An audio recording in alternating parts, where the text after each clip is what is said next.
نحمده ونصلي على رسوله الكريم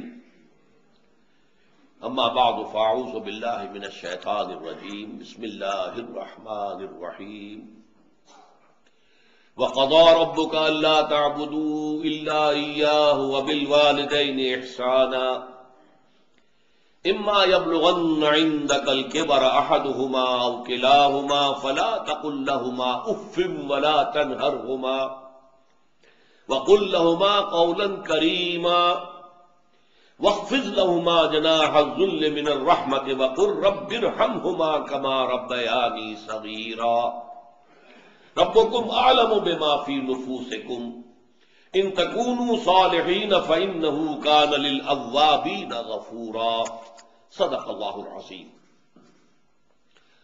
رب اشرح لي صدري ويسر لي أمري واحلل عقدة من لساني يفقهوا قولي اللهم ربنا الہمنا رشدنا واعذنا من شرور انفسنا اللهم ارنا الحق حقا وارزقنا اتباعه وارنا الباطل باطلا وارزقنا اجتنابه اللهم وفقنا لما تحب وترضى آمین یا رب العالمین۔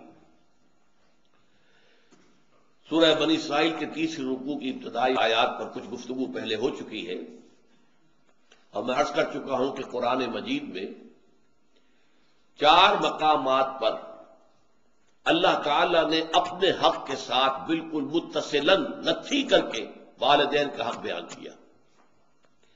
اس میں مستضاد ہیں وہ مقامات کہ جن میں ترتیب وہ نہیں ہے کہ پہلے اللہ کا حق کہ اس کے ساتھ شرک نہ کیا جائے، اس کے فوراً بعد والدین پر احسان کا حکم آیا ہو، لیکن ویسے اپنی جگہ پر مستقل مضمون کے طور پر والدین کے ساتھ حسن سلوک، ان کی خدمت، ان کی دیکھ بھال، ان کی خبر گیری، ان کی دل جوئی، ان کے ساتھ ملائمت، اور ان سب کا حکم آیا۔ اور اس میں جو بات میں نے عرض کی تھی کہ اس میں والدین میں سے والدہ کا حق 3 درجے فائد ہے۔ اس کو ایک تو قرآن مجید کے 2 مقامات سے سمجھ لینا چاہیے۔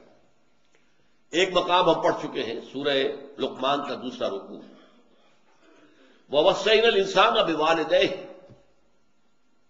حملته امه وهنا على وهن وفصاله في عامين ان اشكر لي ولوالديك الي المصير۔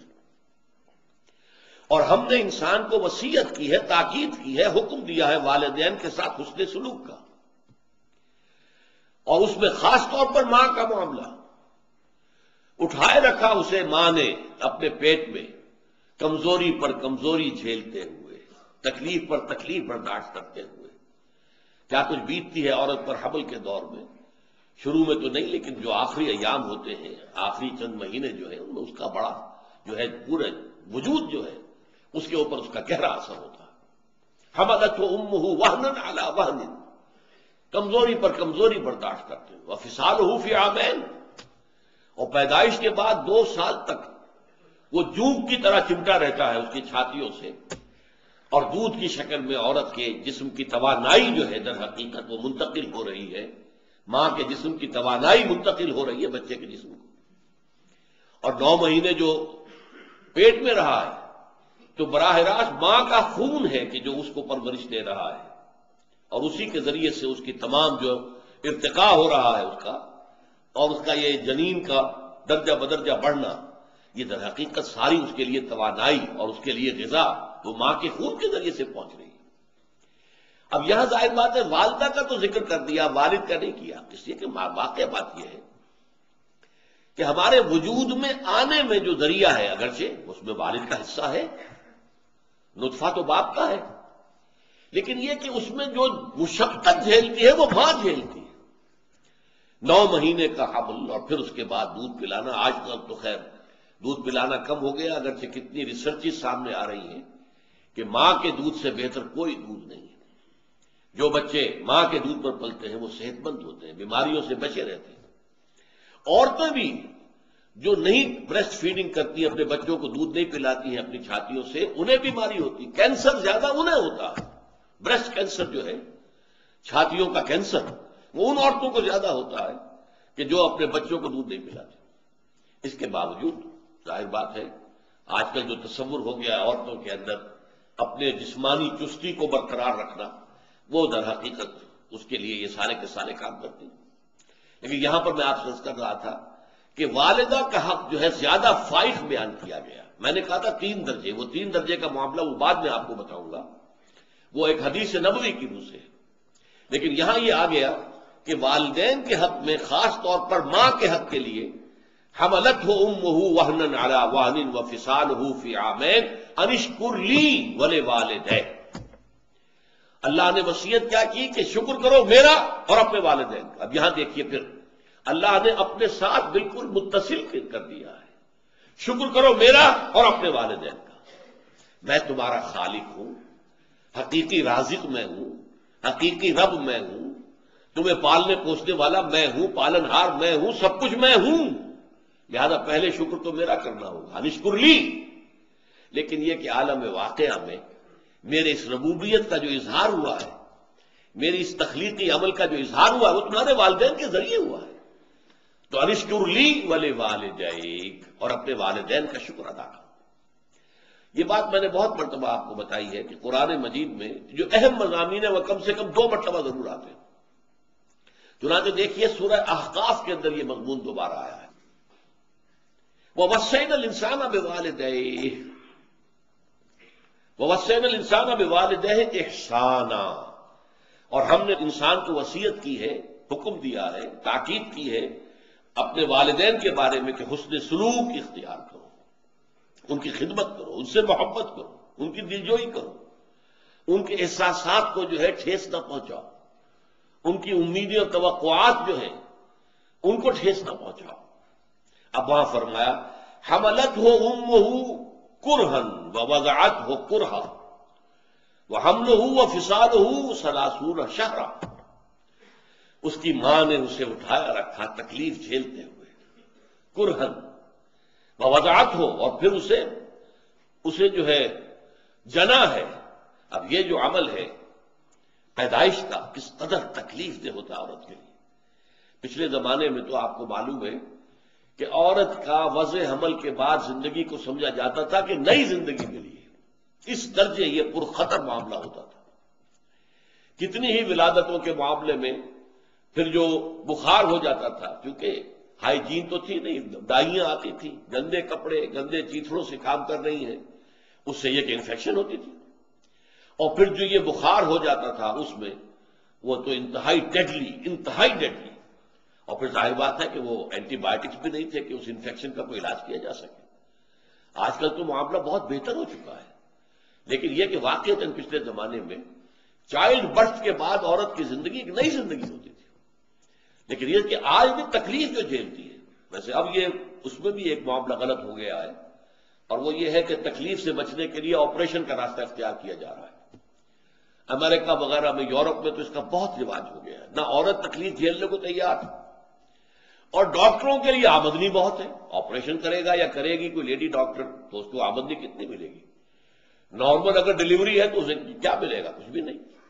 لیکن اگر آپریشن ہو گیا ہے تو اسپتال میں بھی 2-3 دن رہے گی، 4 دن رہے گی، اور اس سے آمدنی ہوگی. اور اس سے پھر یہ ہے اور طرح طرح کی جو ہے وہ خرابیاں پیدا ہو رہی ہیں. آج کل اس کے خلاف بڑا پروپیگنڈا ہو رہا ہے امریکہ کے اندر کہ مت کرو یہ کام.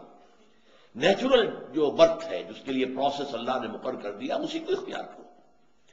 تو فرمایا وَوَصَّيْنَا الْإِنسَانَ بِوَالِدَيْهِ إِحْسَانًا حَمَلَتْهُ أُمُّهُ كُرْهًا وَوَضَعَتْهُ كُرْهًا وَحَمْلُهُ وَفِصَالُهُ 30 شهرًا، اور اس کو حمل اور پھر اس کو دودھ پلانا اور دودھ چھڑانا 30 مہینے، 2.5 سال، بلکہ اس سے بھی زیادہ کا وقت لگتا ہے. اب یہاں حدیث سن لیجئے کہ ایک صحابی نے حضور سے پوچھا کہ حضور، میرے حسن سلوک کا اولین مستحق کون ہے؟ آپ نے فرمایا تیری والدہ. میں نے پھر سوال کیا ان کے بعد کون؟ پھر فرمایا تیری والدہ. پھر سوال کیا ان کے بعد کون؟ پھر جواب یہی تھا تیری والدہ. 4تھی مرتبہ پوچھا ہے کہ پھر کون؟ تو فرمایا تیرے والد. یہاں سے در حقیقت وہ 3 اور 1 کی نسبت قائم ہوتی ہے اس حدیث کی روح سے. خدمت کا جہاں تک تعلق ہے، والدہ کی خدمت باپ کی خدمت سے 3 درجے فائق ہے فرمان نبوی کے مطابق. اور اس کی دلیل بالکل واضح ہے. انسان کے پیدائش میں اور انسان کے پھر ابتدائی زندگی کے اندر جو سختیاں ماں جھیلتی ہے باپ نہیں جھیلتا. باپ کے لیے وہ مصیبت نہیں ہے. اور قرآن مجید کا اور اسلامی شریعت کے یہ توازن ہے، یہ واقعتاً یہ ہے کہ یہ انسانی معاملہ نہیں ہو سکتا. ایسا توازن پیدا کرنا قانونی اعتبار سے باپ ماں سے فائٹ ہے. اولاد باپ کی شمار ہوگی. طلاق کی شکل میں باپ حقدار ہے اولاد کا کہ اس کے پاس رہے. ہاں بالکل چھوٹے بچے ہیں، اس کی صحیح پرورش نہیں ہو سکتی تو کچھ عرصے کے لیے والدہ کے پاس وہ رہ سکتا ہے بچہ، یہ رہ سکتی ہے بچی. لیکن یہ کہ اصلاً والد کا ہے، والدہ کا نہیں. قانوناً حق جو ہے باپ کا فائٹ ہے. لیکن حسن سلوک، خدمت، ادب، کندھوں کو جھکانا، دلجوئی کرنا، اس میں ماں کا حق جو ہے باپ سے 3 درجے پائے. اس کے علاوہ وہ حدیث کہ الجنت تحت اقدام الامہات، جنت جو ہے وہ ماؤں کے قدموں کے نیچے ہے. ماؤں کی اگر خدمت کرو گے، ان کی دلجوئی کرو گے، ان کی بات مانو گے، ان کی خواہشات پوری کرو گے تو تمہارے لیے گویا کہ اللہ تعالیٰ کی طرف سے جنت ہے. ایک حدیث میں حضور نے فرمایا بڑا ہی بدبخت ہے وہ شخص جس کے پاس اس کے والدین بڑھاپے کو پہنچ جائیں پھر بھی وہ جنت میں داخل نہ ہو.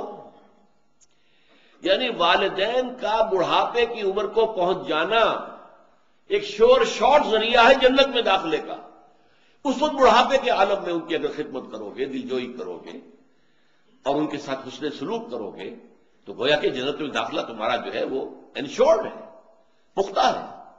تو بہت ہی بدبخت ہوا وہ شخص جس کے والدین اس کے پاس بڑھاپے کی عمر کو پہنچی اور پھر بھی وہ جنت میں داخل نہ ہوا. تو جیسا کہ میں نے عرض کیا تھا کہ سورہ بنی اسرائیل کی یہ آیات جو ہے، ویسے تو یہ مضمون قرآن میں بہت مرتبہ آیا ہے، لیکن یہ ہے کہ یہ اس کا کلائمیکس ہے، ذروہ سنام ہے، یہ چوٹی ہے. لیکن اب دیکھیے یہ قرآن مجید کے توازن کی بات ہے. حقیقت، ریئلزم، ایک طرف آئیڈیلزم ہے، ایک طرف ریئلزم ہے. آئیڈیلزم تو میں نے بیان کر دیا، اب ریئلزم کیا ہے؟ ریئلزم میں یہ بھی ہے کہ والدین جب زیادہ بوڑھے ہو جاتے ہیں تو وہ گویا کہ بچے بن جاتے ہیں، ضدیں کرتے ہیں. فرض کیجئے کسی ایک بچے پر ان کی زیادہ شفقت ہے، چاہتے ساری جائیداد اسی کے نام کر دیں. حالانکہ یہ بہت بڑا گناہ کا کام ہے. اختیار تو ہے لیکن یہ کہ دوسرے وارثوں کو محروم کر دینا بہت گناہ کا کام ہے. اللہ تعالیٰ کے یہاں اس پر بڑی سخت پکڑ ہو جائے. پھر یہ کہ بچوں پر دباؤ ڈالنا کہ یہ کام ضرور کرو. اب آپ کو معلوم ہے کہ یہ کام درست نہیں ہے، صحیح نہیں ہے. لیکن جیسے کہ میں نے ایک مفصل تقریر کی تھی اور تازہ میثاق میں وہ شائع ہو گئی ہے، وَمَن نُعَمِّرْهُ نُنَكِّسُهُ فِي الْخَلْقِ. سورہ یاسین کی یہ بڑی اہم آیت ہے جس کو ہم زیادہ عمر دے دیتے ہیں، معمر کر دیتے ہیں. جو ضعیفی کی حد کو پہنچ جاتے ہیں تو ان کی خلقت میں کمی ہو جاتی ہے. یعنی ان کی جو خلقی طور پر جو ان کے اندر صلاحیتیں ہوتی ہیں، قوتیں ہوتی ہیں، ان کی ذہنی صلاحیتیں ختم ہو جاتی ہیں. ایک تو خاص عمر وہ ہے جسے ارذل العمر کہا گیا ہے، لکہ لا یعلم من بعد علم شیئا. یادداشت میں تو کمی ہونی شروع ہو ہی جاتی ہے، سبھی کی کمی ہوتی ہے. لیکن ایک مرض آج کل آپ کو معلوم ہے کہ الزائمرز ڈیزیز اور ڈیمنشیا، یہ 2 ایسی ڈیزیز ہیں کہ بالکل انسان کا حافظہ ختم. اب ریگن ابھی تک زندہ ہے لیکن پڑا ہوا ہے، جیسے کہ جس کو آج کل کہا جاتا ہے کہ وہ ہیومن ویجیٹیبل ہے. جیسے کہ اب ککڑی ہے، اگر آپ نے اس کو نہیں اتارا ہے اس کی بیل سے بڑھتی جائے گی، بڑھتی جائے گی، بڑھتی جائے گی، بڑھتی جائے گی. وہ ایک ویجیٹیبل کا پروسیس ہے. اسی طریقے سے انسان جو ہے اس کے وائٹل پروسیسز جو ہیں ان کو آپ سپورٹ کرتے رہیے، وہ جیتا رہے گا، جیتا رہے گا. ہوش و حواس ہے نہیں. بہت عرصے تک تو اس کا حال یہ ہو گیا تھا کہ صرف اپنی بیوی کو پہچانتا تھا. نینسی ریگن غالباً نام تھا اس کا. اب تو حال یہ کہ وہ بیوی کو بھی نہیں پہچانتا. یہاں بھی ہمارے دوستوں میں سے ایک صاحب ہوتے تھے، ریلوے کے اندر ملازم تھے، ان کے بارے میں مجھے حال بھی معلوم ہوا کہ ان کا حال یہی ہو چکا، کسی کو نہیں پہچانتے، کسی کو نہیں پہچانتے. تو بڑھاپا جب آتا ہے تو ایک تو یہ کہ بچوں کی سی عادتیں جو ہے ان میں پروان چڑھ جاتی ہیں. اب آپ کو معلوم ہے کہ ان کو ڈائبٹیز ہے، میٹھی چیز کھانا ان کے لیے زہر ہے، وہ ضد کر رہے ہیں میں نے کھانی ہے، کیا کریں گے آپ؟ کسی وقت ہوتا ہے کہ آپ سختی سے بھی روکتے ہیں، ان کی بھلائی کے لیے روک رہے ہیں، اب وہ کسی ایسی بات کی ضد کر کے بیٹھ گئے کہ جو آپ کے خیال میں درست نہیں ہے، مناسب نہیں ہے، تو آپ کو ان کی حکم عدولی کرنی پڑے گی، ہو سکتا ہے کسی وقت سختی بھی کرنی پڑے۔ یہ ہے اب جو آئیڈیلزم کے مقابلے میں ریئلزم ہے، اس پر دل کے اندر ایک بندہ مومن نے جب دیکھا یہ ہے کہ اصل تو اللہ نے حکم دیا ہے کہ اما یبلغن عندک الکبر احدہما او کلاہما فلا تقل لہما اف ولا تنہرہما وقل لہما قولا کریما واخفض لہما جناح الذل من الرحمہ وقل رب ارحمہما کما ربیانی صغیرا۔ اب میں کیا کروں؟ میرے والد نے یہ بات جو اس کی ضد کی ہوئی ہے، اور کس طریقے سے جو ہے وہ اپنی بات جو ہے بنوانا چاہ رہے ہیں، حالانکہ وہ بات صحیح نہیں ہے، مناسب نہیں ہے، تو اس صورت میں اگر آپ کو کسی وقت کوئی سختی بھی کرنی پڑے تو اول تو یہ نوٹ کیجئے کہ اس سختی کے انداز میں بھی نرمی ہونی چاہیے۔ ابا جان یہ کام نہیں میں کر سکتا، یہ نہیں کہ آپ جھڑکیں، بس یہ امی جی یہ کام میرے لیے ممکن نہیں ہے، آپ مجھے شرمندہ نہ کریں، میں یہ کام نہیں کر سکتا، بڑے لجاجت کے انداز میں ان سے بات کی جائے۔ لیکن جیسا کہ میں نے عرض کیا کسی وقت ضرورت پیش آتی ہے، میری زندگی کے ایسے واقعات میں سے ایک واقعہ ہے کہ جس پر میں پچھتاتا ہوں کہ وہ کاش کہ وہ بات نہ ہوئی ہوتی۔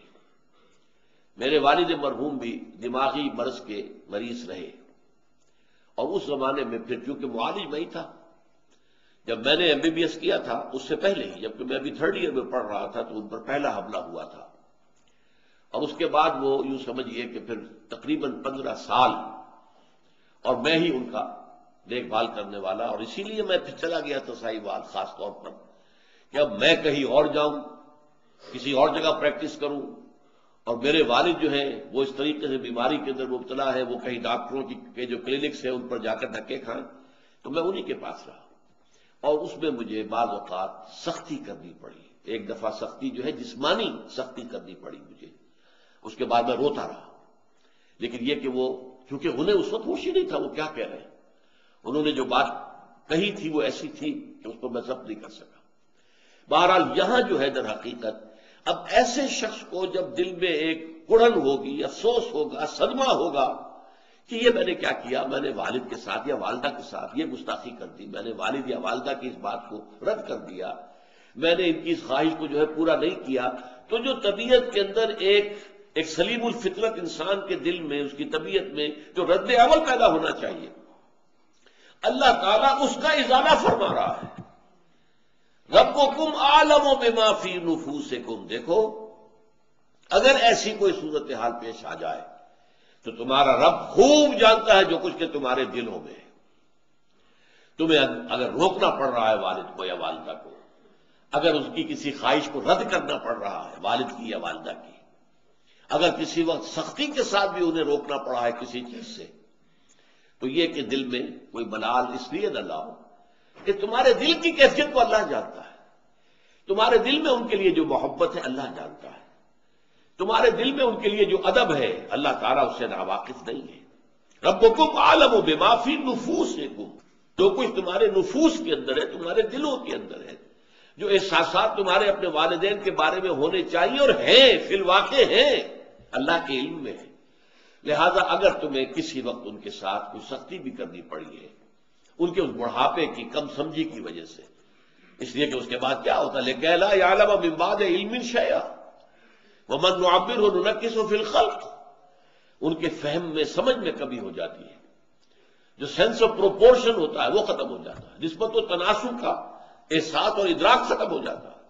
تو اس صورتحال میں جو ہے اگر ان کی کسی بات کی مخالفت کرنی پڑے، نفی کرنی پڑے، ان کی کسی خواہش کو رد کرنا پڑے تو پریشان نہ ہو، اس لیے کہ تمہارا رب جو کچھ تمہارے اندر ہے، دل کے اندر، اس سے واقف ہے۔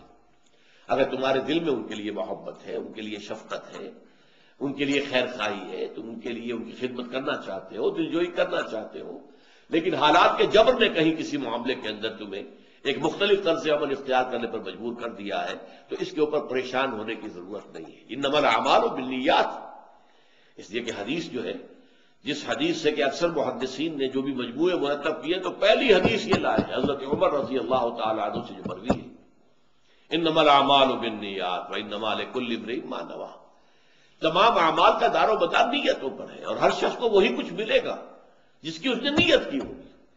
تو اللہ تعالیٰ جو ہے ان اللہ لا ينظر الى اموالکم ولا الى صورکم ولکن ينظر الى قلوبکم واعمالکم، اللہ تمہارے اموال کو نہیں دیکھتا، تمہاری صورتوں کو نہیں دیکھتا، تمہارے دلوں کو دیکھتا ہے اور تمہارے اعمال کو دیکھتا ہے۔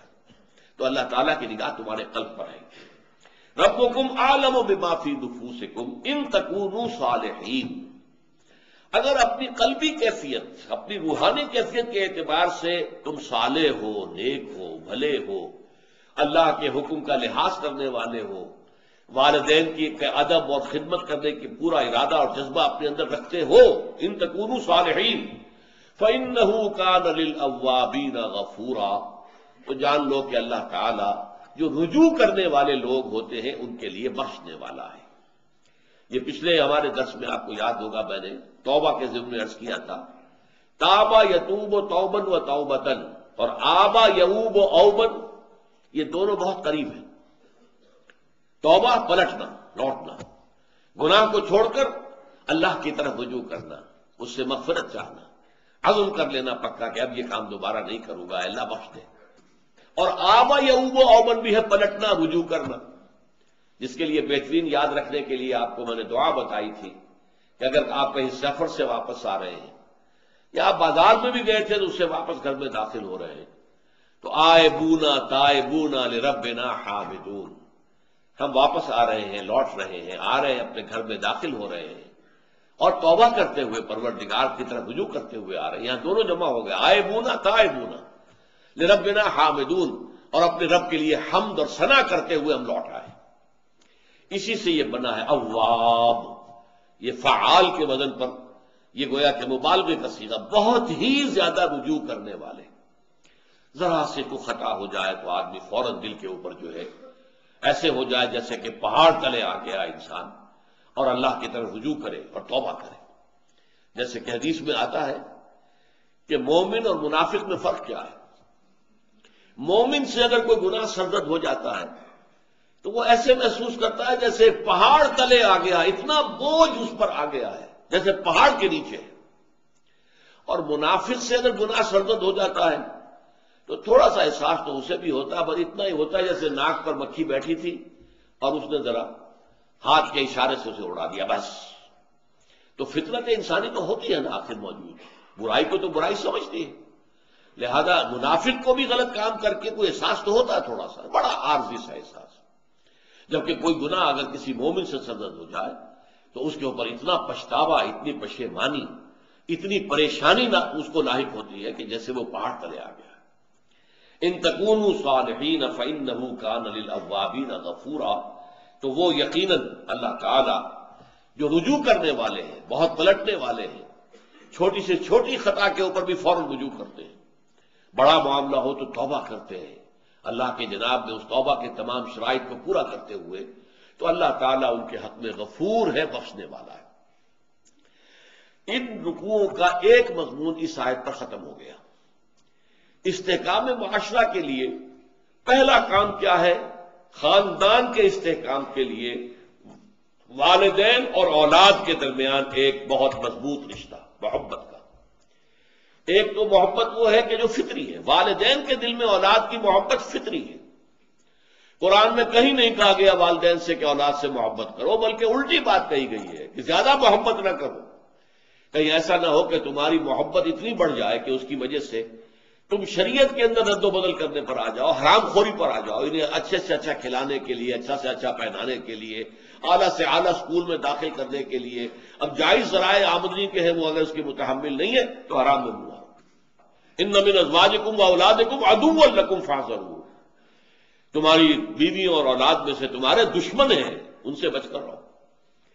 لیکن یہ کہ چونکہ یہ فطری جذبہ اولاد میں نہیں ہوتا، چھوٹے بچے ہوتے ہیں تو انہیں بھی محبت ہوتی ہے والدین سے، اس وقت ان کی محبت احتیاج کی بنیاد پر بھی ہوتی ہے، محتاج ہے والدین کے۔ جب بڑے ہو گئے تو جو ایک معاشرتی المیہ جس کو میں کہوں گا، لیکن یہ کہ اس کا اب کوئی علاج نہیں ہے، اس سے بچنے کی کوئی شکل نہیں ہے، انہیویٹیبل ہے۔ بچہ جوان ہو گیا، اب اس کی شادی ہو گئی، اب اس کی محبت کا ایک نیا کھاتا کھل گیا، اس کی محبت کا مرکز اب اس کی بیوی ہے۔ اب فرض کیجئے کہ والدین سے بھی محبت کرتا ہے، لیکن پہلے وہ محبت ایکسکلوسیو والدین کے لیے تھی، اب شیئر تو ہو گیا، اس میں کوئی نہ کوئی کمی تو ہوئی، اب بچے ہو گئے، وہ محبت کا، نئی محبت کا دائرہ پھیلتا جا رہا ہے۔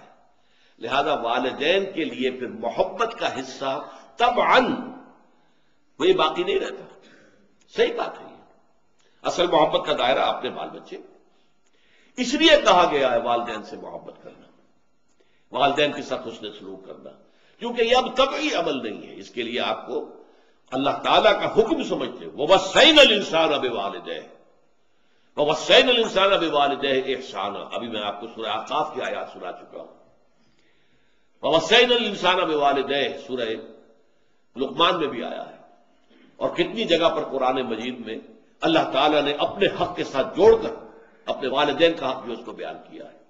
تو یہ در حقیقت اصلاح معاشرہ اور استحکام معاشرہ کا ایک چیپٹر ہے کہ جو ان آیات پر ختم ہو رہا ہے۔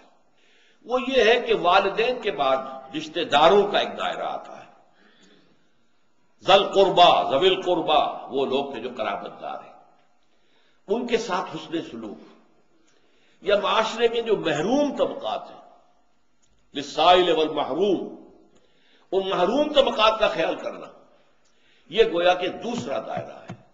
خیر میں، بھلائی میں، نیکی میں ان کی مدد کرنا، ان کی ضرورتیں پوری کرنا، ان کے ساتھ اپنے مال میں ان کا حق سمجھنا، فی اموالہم حق للسائل والمحروم، ان کے مال میں حق ہے۔ یہ دوسرا ہے جس کے اوپر خاصی تفصیلی گفتگو انشاءاللہ تعالی ہوگی۔ بارک اللہ لی ولکم فی القرآن العظیم ونفعنی وإیاکم بالآیات والذکر الحکیم۔